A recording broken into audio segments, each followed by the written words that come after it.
Welcome back to another episode of MotoGP Mac, and today we're going to talk about the Honda and the Honda revolution of a bike. It is not an evolution, it is definitely a revolution. I don't think there is anything the same as the 2021 bike in the 2022 bike.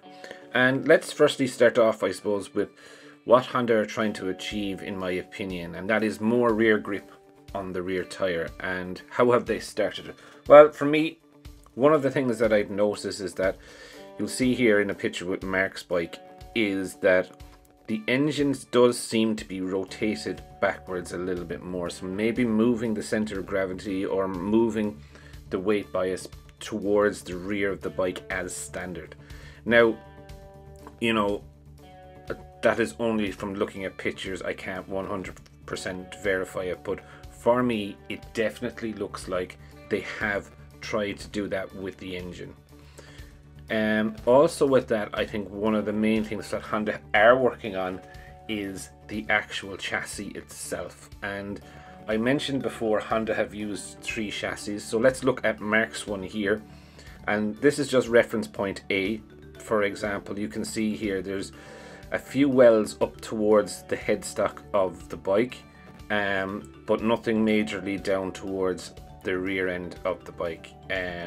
There's one weld across the main part of the frame. However, if we look at Alex Marquez's bike, what you will notice is up towards the headstock of the bike, there is a big indentation in the frame. Now, is this either strengthening or weakening the frame? I'm not too sure, but what it does seem there is that the frame, or they're looking at the geometry of the bike or the headstock. Also, you will see just down by his rear, by his foot, you will see there is an exposed hole there, which tells me that this is different to the chassis that Mark was using earlier on. And finally, you will notice then in this one with Taku's bike, I think the one that stands out most is the main weld at the middle of the chassis, and then you will see there's a weld going back up through the chassis there. And again, it is similar to the headstock that Alex was using. So again, for me, they're definitely working and trying to finalize what chassis works best. Now, Taku was doing back-to-back tests on different types of chassis. I wouldn't be surprised to see him turn up on the one that I've just shown. The next thing, I suppose, is the exhaust area and the seat cowl area of the bike. Now, they've used, as you can see here, they've moved the exhaust to the right hand side of the bike, and basically they've put in a salad box area. So I definitely think a mass damper or a tune mass damper is in there again to help with rear grip and go from there. But they have changed everything on the bike, the electronics, the engine, even the seat cowl now, all towards to give it that rear grip, in my opinion. Also, I suppose with that, there is the front cowl, and you can see the aerodynamics stuff that we can genuinely see on the outside.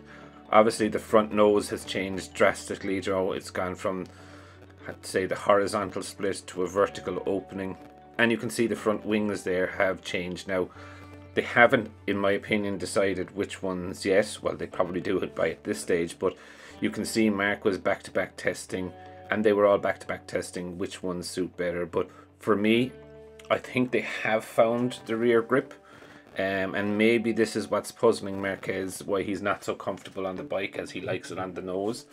And now the bike is gripping from the rear quite a lot. But for me, it's probably one of the biggest upgrades of a package. I think it's a whole new philosophy from Honda, which is badly needed by Yamaha, in my opinion. But I think they will need time to bed this in and get it right. I'm not 100% expecting them to be fastest overall and everything, but I do think with the philosophy that they're now following, they're making the bike grip from the rear. I think that's going to suit a lot more riders in the Honda family, and therefore make it a title challenger for everyone. But again, love to know your opinions.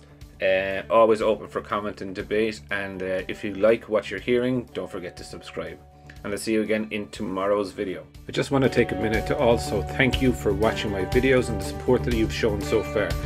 If you haven't subscribed already and you would like to subscribe, it would mean an awful lot to me if you did. I'm starting this channel realistically so that we can all enjoy MotoGP together, with the aim of streaming a live video when the GP races are on.